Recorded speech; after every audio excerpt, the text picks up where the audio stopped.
আমরা শুধু বারুইপুরের ইনসিডেন্ট নয়, কোথাও এই ধরনের ঘটনা এই রাজ্যে যাতে না ঘটে তার ব্যবস্থা প্রথম থেকেই নিচ্ছি। আজকে এখান থেকে রাজ্যের সমস্ত থানার ওসিআইসি সিপিএসপিদের সঙ্গেও আমাদের কথা হয়েছে। আমি শুধু একটা কথাই বলবো যে সরকার ক্ষেত্রে যা করার করছে এবং আমার সঙ্গে ওই আমাদের পরিবার, প্রথমত যে পরিবারটি ক্ষতিগ্রস্ত হয়েছে, এক রত্তি একটি ছোট্ট কন্যা সন্তানের উপর পাশবিক অত্যাচার করে খুন করা হয়েছে, তারাও মিট করেছে। তারা নিশ্চয়ই আপনাদের বলেছে বা না বললেও আমার জানার বিষয় নয়। আমি কথা বলে স্যাটিসফাইড এবং আমার মনে হচ্ছে ওরাও স্যাটিসফাইড। আমি একটা প্রাইমারিলি পুলিশ যা বলেছে, দেখুন, I am not the investigating authority. Mob lynching করে যাকে পিটিয়ে মারা হয়েছে ইন্দ্রজিৎ মন্ডল, উনিও ইনোসেন্ট। পুলিশ আমাকে যা বলেছে এটা আমার কথা নয়। তার পরিবারের সঙ্গে আমি মিট করেছি, তিনিও জাস্টিস পাবেন। যত পুলিশের গাড়ি ভেঙেছেন, রেল লাইন উপড়েছেন, প্রায় অ্যাপ্রক্স 200 আইডেন্টিফাইড হয়েছে, প্রত্যেককে অ্যারেস্ট করা হবে। একটা লোককেও ছাড়া হবে না। পিছন থেকে যারা উস্কেছেন, পলিটিক্যাল লোক যারা ইলেকশনে রিজেক্ট হয়েছেন, কেউ ক্ষমতা থেকে গেছেন, কেউ শূন্য থেকে এক হয়েছেন, এবং radical force, anti national force যারা পিছন থেকে উস্কেছেন, তাদেরকেও আইডেন্টিফাই করা হয়েছে। তাদের কল রেকর্ড ইত্যাদি ডিজিপির নেতৃত্বে এসটিএফ সব কালেক্ট করেছে। ওদেরকেও প্রপারলি লিসেন করা, ওদেরকেও ঠিক প্রপারলি শিক্ষা দেওয়ার কাজ সরকার করবে। ফার্স্ট অ্যান্ড ফরমোস্ট হচ্ছে 4 জনের মধ্যে 3 জন ধরা পড়েছে, আরেকজনকে ধরতে হবে, ওটা আমরা করছি।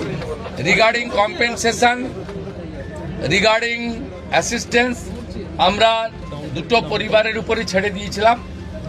ওরা কিছু কথা আমাকে বলেছে, আমি উইদিন এ উইক আসবো এবং দুটো ফ্যামিলিতে যাব।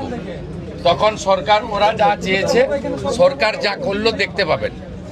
সূর্যপুরে ভিকটিম ফ্যামিলি একটা আউটপোস্ট চেয়েছেন, আমরা আউটপোস্টও ডিজিপি এইচএসকে বলেছি করতে হবে। প্রয়োজন হলে রেন্টাল বাড়ি নিয়ে খনি চালু করতে হবে, এবং আমি যখন ভিকটিমদের সঙ্গে মিট করতে আসবো তখন আউটপোস্টের ইনোগ্রেশন হবে। আমরা এখানে অনেকগুলো ডিসিশন নিয়েছি, সেগুলো প্রপারলি আমরা দেখব। আপনারা ভিকটিম ফ্যামিলি যেমন কনফিডেন্স রেখেছেন সরকার পুলিশের উপরে, আপনারাও রাখতে পারেন। আমার মনে হয় না এর আগে কোনো পুলিশ মন্ত্রী বা মুখ্যমন্ত্রী এই ধরনের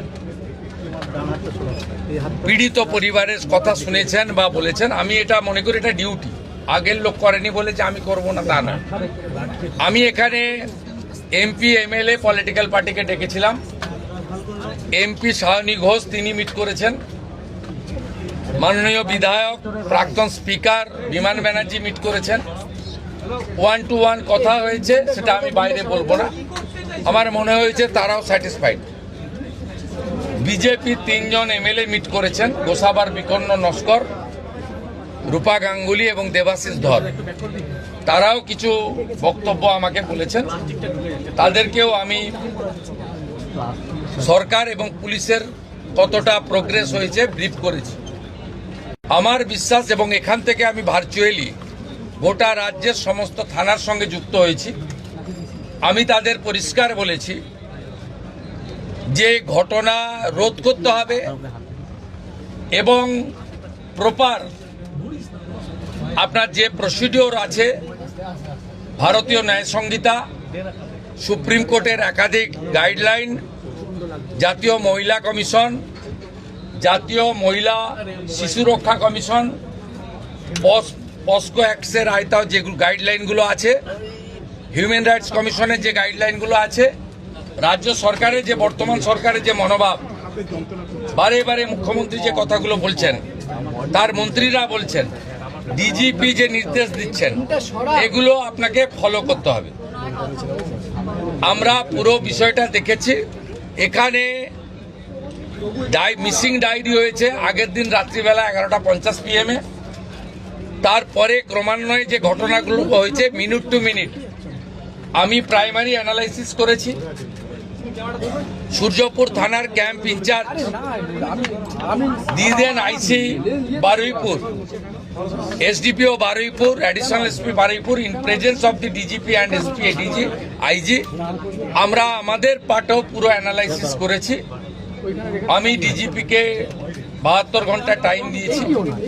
তিনি আমাকে আমি যা ফাইন্ডিংস পেয়েছি ওনার যে অ্যাডমিনিস্ট্রেটিভ প্রসিডিওর রয়েছে প্রসিডিওর অনুযায়ী একটা রিপোর্ট দেবেন।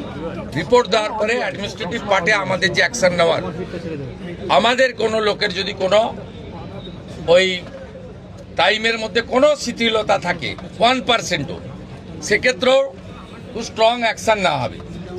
আমি পাওয়ারে আসার পরে বা মুখ্যমন্ত্রিত্ব দায়িত্বের পরে আরজি করের মামলায় 3 জন টপ আইপিএস অফিসারকে সাসপেন্ড করেছি। এক্ষেত্রে আমার মেসেজ খুব ক্লিয়ার আছে, সবাই সেটা দেখেছে। আমি খুব পার্সোনালি স্যাটিসফাইড যে ওইটুকু একটা বাচ্চা মেয়ের পরিবার, সেই পরিবার এন্টার আমার সঙ্গে প্রায় 10 জন বাবা মা সহ মিট করেছে এবং তারা কনফিডেন্স জানিয়েছে, আস্থা জানিয়েছে সরকারের উপরে, মুখ্যমন্ত্রীর উপরে, পুলিশের উপরে। এটা আমার আজকে বড় প্রাপ্তি। আর মব লিঞ্চিং করে যে নিরীহ লোকটাকে বা ছেলেটাকে মেরে দিয়েছে, আনমেরিড একটি ইয়াং বয়, সেখানেও যারা হত্যাকারী তাদেরকেও প্রপারলি মার্ডার কেসে যুক্ত করা হবে এবং পুলিশকে ডাইরেক্ট ইনস্ট্রাকশন আছে যে যারা যারা হুলিগানিজম করেছে পুরো দিন ধরে তাদের এগেনস্টে অ্যাকশন হবে। আমি এখান থেকে বাইপাসের একটি প্রাইভেট হসপিটালে যাচ্ছি। 3 জন পুলিশ কর্মী ইনজোর্ড হয়ে ওখানে অ্যাডমিশন আছে, তাদের সঙ্গে আমি মিট করব। প্রায় 200-র বেশি আইডেন্টিফাইড লোক, তাদেরকে আমি পরিষ্কার বলে গেলাম যারা উস্কানি দিয়েছে কারোর ইন্ধনে, পলিটিক্যাল বায়াসনেস নিয়ে, মিডিয়াতে পাবলিসিটির লোভে, সোশ্যাল মিডিয়ায় চিপ ভিউয়ার্স বাড়ানোর জন্য ওদেরও কিন্তু ছাড়া হবে না, তো তারাও ভুগবে, এটুকু আমি বলে দিই।